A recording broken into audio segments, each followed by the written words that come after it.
So hey guys, welcome back to my channel. तो दोस्तों, जैसा कि हमने गॉड ऑफ एलिमेंट्स के पिछले एपिसोड में देखा था कि प्रिंसिपल सू शीलिंग को डीन लू से मिलवाने के लिए लेकर जाते हैं, जहां डीन लू शीलिंग को बताती है कि वो हजारों सालों पहले डीमन फायर ड्रैगन से फाइट करते वक्त काफी ज्यादा इंजर्ड हो गई थी, जिससे उनके ब्लड लाइन पर भी इफेक्ट पड़ा था और इसीलिए अब उन्हें शीलिंग के हेल्प की जरूरत है। शीलिंग भी उनकी हेल्प करने के लिए तैयार हो जाता है। और अब आगे दोस्तों, आज के एपिसोड की शुरुआत में हमें दिखाया जाता है कि शीलिंग प्रिंसिपल सू के साथ ड्रैगन वैली की तरफ निकल गया था। इस दौरान वहाँ काफी जोरदार बारिश हो रही थी। यहाँ शीलिंग प्रिंसिपल से कहता भी है कि आजकल बारिश कुछ ज्यादा ही नहीं आ रही, कल रात से बारिश एक बार भी नहीं रुकी है। जिसके जवाब प्रिंसिपल सू कहते हैं कि ये तो हमारे लिए अच्छा हुआ ना, बारिश की वजह से इस वैली में ज्यादा लोग नहीं आए होंगे। जिसके बाद फिर शीलिंग प्रिंसिपल से पूछता है कि क्या वो ड्रैगन सच में बहुत ज्यादा स्ट्रॉन्ग है। तो फिर प्रिंसिपल कहते हैं कि अगर लॉजिकली सोचा जाए तो वो ड्रैगन डीमन फायर वेल में काफी सालों से कैद है और इसीलिए उसने डीमन फायर वेल में पूरी तरह से आग लगा रखा है ताकि कोई भी उसके पास ना पहुंच सके। मतलब तुम्हें इस मिशन में काफी ज्यादा ध्यान देना पड़ेगा। उसका फायर ना सिर्फ तुम्हें जलाता है बल्कि तुम्हारे ब्लड लाइन को भी डिस्ट्रॉय कर देता है और तुम्हारी बॉडी पर कंट्रोल कर लेता है। डीन लू भी इसी वजह से खुद को चेन से बांध कर रखती है। और मैं तुम्हें बता दूं कि अब तक उस ड्रैगन से फाइट करके सिर्फ डीन लू ही हैं जो कि जिंदा बची हैं, इसीलिए उन्हें सब लेजेंड कहते हैं। अब इसके बाद शीलिंग प्रिंसिपल सू से पूछता है कि डीन लू तो काफी सालों पहले ही गुयान रेल में पहुंच चुकी थी, तो अब उनकी कल्टीवेशन लेवल कितनी है। लेकिन प्रिंसिपल उसे इसका जवाब नहीं देते। फिर सीन चेंज होता है और हमें दिखाया जाता है कि अब वो दोनों डीमन फायर वेल के पास पहुंच गए थे। सबसे पहले प्रिंसिपल शीलिंग को इस जगह को स्कैन करने के लिए कहते हैं, तो फिर शीलिंग तुरंत उन्हें स्कैन करके बताता है कि इस जगह पर उनके अलावा और कोई इंसान नहीं है। जिसके बाद फिर प्रिंसिपल डीमन फायर वेल को एक्टिवेट कर देते हैं। इस जगह में डीन लू के द्वारा बनाया हुआ एक बहुत ही पावरफुल फॉर्मेशन था, जिसको सिर्फ प्रिंसिपल सू और डीन लू ही खोल सकते हैं। शीलिंग यहाँ के मैजिकल एनर्जी को महसूस कर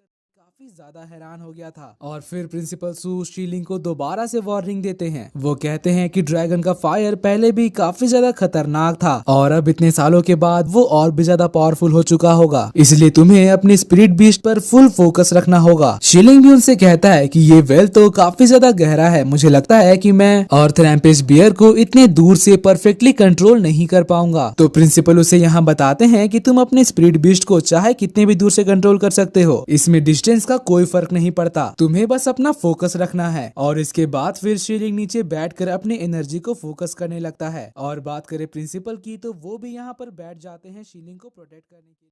जिसके बाद शीलिंग अपने अर्थ रैम्पेज बियर को समन कर लेता है। यहाँ वो उसके साइज को पहले तो थोड़ा छोटा करता है और फिर उसके मैजिकल आर्मर को एक्टिवेट करके सीधे डीमन फायर वेल में भेज देता है। प्रिंसिपल भी शीलिंग के इस टेक्निक को देखकर काफी ज्यादा इम्प्रेस हो जाते हैं। वो कहते हैं कि डीमन फायर वेल के आग से बचने का ये सबसे बेस्ट तरीका है। वो सोचने लगते हैं कि डीन लू ने शीलिंग को इस मिशन के लिए चुनकर बिल्कुल सही फैसला किया था। वहीं दूसरी तरफ earth rampage bear demon fire well के आग से बचते हुए तेजी से नीचे उतर रहा था और डीमन फायर वेल के बॉटम में पहुंचता है तो उसके प्रेजेंस से ड्रैगन जाग जाता है और सबसे पहले वो अर्थ रैम्पेज बियर के ऊपर एक साउंड अटैक करता है। तो अर्थ रैम्पेज बियर भी अब उसके ऊपर अपने पंजों से हमला करने के लिए बढ़ता है, लेकिन फिर ड्रैगन के विंग्स के एक ही अटैक से वो दूर जा गिरता है और इससे स्पिरिट बीस्ट के साथ साथ शीलिंग को भी डैमेज पहुंचा था। तो फिर वो प्रिंसिपल से उसका ध्यान भटकाने के लिए कहता है, इसीलिए प्रिंसिपल भी अपने मैजिकल ट्रेजर को उसके ऊपर अटैक करने के लिए भेज देते हैं और जैसा उन्होंने सोचा था बिल्कुल वैसा ही होता है। ड्रैगन उस हेवनली ट्रेजर को देखकर सीधे उसके ऊपर अटैक करने चला जाता है और इस मौके का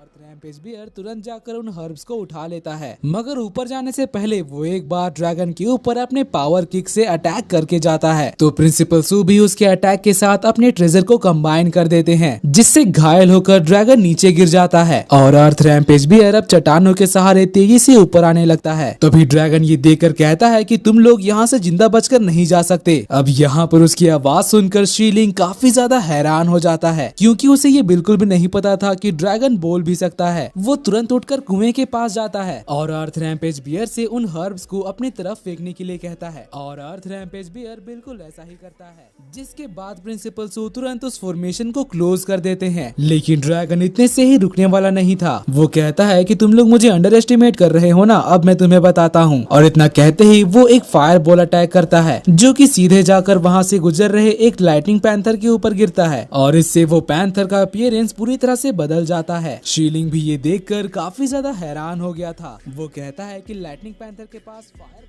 आने लग गया, जिसके जवाब में प्रिंसिपल सू उसे बताते हैं कि अभी यहाँ पर जो हुआ उसको हम डेमोनिक पावर ट्रांसफर टेक्निक कहते हैं। ड्रैगन ने यहाँ अपने मैजिक से अब लाइटनिंग पैंथर को कंट्रोल कर लिया है और इतना बताने के बाद वो अपने हेवनली ट्रेजर से उसके ऊपर अटैक कर देते हैं, मगर लाइटनिंग पैंथर तो उनके हेवनली ट्रेजर को अपने एक ही पंजे से दूर फेंक देता है, जिसको देखकर प्रिंसिपल कहते हैं कि ड्रैगन की एनर्जी मिलने के बाद अब ये पहले से काफी ज्यादा स्ट्रॉन्ग हो चुका है, जिसका मतलब कि इसे मारना यहाँ पर काफी ज्यादा होगा। इसलिए फिर वो दोनों यहाँ से भागने लगते हैं। तभी शीलिंग उन हर्ब्स को प्रिंसिपल को थमा देता है और उनसे कहता है कि आप इन्हें लेकर आगे बढ़िए, मैं इस पैंथर को यहाँ रोकता हूँ। जिसके जवाब में प्रिंसिपल उससे कहते हैं कि तुम मेरे स्टूडेंट हो, इसलिए यहाँ रुक कर मुझे इसे रोकना चाहिए, तुम ये हर्ब्स लेकर आगे जाओ। मगर शीलिंग उन्हें मना कर देता है और कहता है कि अभी हमारे पास बहस करने का बिल्कुल भी समय नहीं है। आपका हेवनली मैजिक फायर मैजिक के खिलाफ कमजोर पड़ता है, इसलिए बेहतर होगा कि इससे मैं ही लड़ूं, और वैसे भी हम दोनों में से आप ज्यादा फास्ट हो, इसलिए आप आगे जाकर ड्रैगन गार्ड से मदद लेकर आइए। डीन लू ने भी कहा था कि ड्रैगन के मैजिक के खिलाफ मेरा अर्थ मैजिक ज्यादा इफेक्टिव है, इसलिए आपको अब जल्दी से आगे जाना चाहिए। तो प्रिंसिपल उसकी बात मान लेते हैं, मगर जाने से पहले वो ये कहकर जाते हैं कि तुम्हें किसी भी तरह से जिंदा रहना है। जिसके जवाब में शीलिंग कहता है कि आप उसकी चिंता मत करिए, और फिर प्रिंसिपल के जाने के बाद शीलिंग उस पैंथर से फाइट करने के लिए तैयार हो जाता है। वो कहता है कि यहाँ पर कोई भी नहीं है तो मैं अपने दोनों स्पिरिट बीस्ट का इस्तेमाल कर सकता हूँ। सबसे पहले वो अर्थ रैम्पेज बियर की मदद से उसको पकड़कर दूर फेंक देता है। तो फिर वो पैंथर दोबारा से उठकर अपने पंजे से अर्थ रैम्पेज बियर के ऊपर हमला करने के लिए जाता है, मगर शीलिंग अर्थ रैम्पेज बियर को वापस बुलाकर डायरेक्ट उसके फेस पर एक पावर पंच मारता है। अब यहाँ वो पैंथर शीलिंग के ऊपर अपने सोनिक अटैक से हमला करता है, जिससे बचने के लिए शीलिंग एक बैरियर बनाता है, लेकिन इसके बावजूद भी वो सोनिक अटैक के इम्पैक्ट से पीछे जाकर एक चट्टान से टकरा जाता है। जिसके बाद वो उसके ऊपर अपने हैंड फॉर्मेशन से अटैक करता है, मगर वो पैंथर उसके अटैक को बड़े ही आसानी से डिस्ट्रॉय कर देता है, और फिर अब वो सीधे शीलिंग के ऊपर हमला करने के लिए बढ़ता है। तो फिर अब उसे फाइनली खत्म करने के लिए शीलिंग अपने डिवाइन सॉर्ड को निकाल लेता है और फिनिक्स स्पिरिट को उसके ऊपर हमला करने के लिए भेजता है, और फिनिक्स के एक ही अटैक से वो पैंथर घायल होकर नीचे गिर जाता है और ड्रैगन का कंट्रोल भी उससे चला गया था। जिसके बाद फिर हमें दिखाया जाता है कि यहाँ पर बारिश भी रुक गई थी। वहीं दूसरी तरफ नीचे वो ड्रैगन शीलिंग से कहता है कि मुझे सप्रेस करने के बारे में तुम सोचना भी मत, अगर तुम में दम है तो एक बार मुझे बाहर आने दो। जिसके जवाब में शीलिंग उनसे कहता है कि तुम्हारा बाहर आना तो इम्पॉसिबल है, लेकिन अगर तुम्हें मरने का इतना ही शौक है तो मैं तुम्हारा। और इतना कहने के बाद फिर वो ड्रैगन को मारने के लिए अपने आर्मर को एक्टिवेट करके नीचे चला जाता है। यहाँ वो ड्रैगन भी उसके ऊपर अपने फायर मैजिक से अटैक करने लगता है।